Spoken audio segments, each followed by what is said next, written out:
support those who have no means of supporting themselves. We are reinstating the social relief of disaster grant to provide a monthly payment of 350 until the end of March 2022.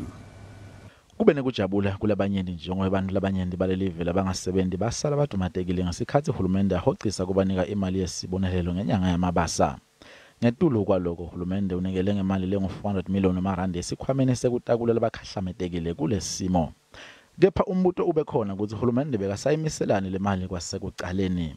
Kepha ingabe lokubuyiswa kwale mali kusihle noma kuyindlela ekukhankasa njengekusho kwalabanyenti. We must put it on record that we are suspicious of 350 rand extension of the unemployment grant only until March 2022, which will be the just after postponement of local government elections.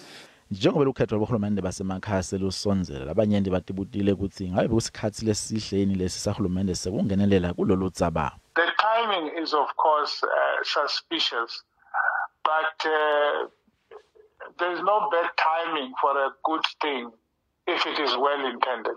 You could argue that it's opportunistic. I think the bigger question is that, I think the bigger implication is that it was reactive, and it's just shown that our government is reactive rather than proactive. It's not leading events. It's not thinking through the issues and providing, leadership and policy guidance before things become crises. Sekunelubito kenyalo loluthi Hulumende kumele imali yesibonelelo salabo labangasebenti asale ayenda ngalokuphelele ingasamiswa. Bantu bachubeke nokuyithola njengendlela yokutama kulwisana nenhlupheko kulelive.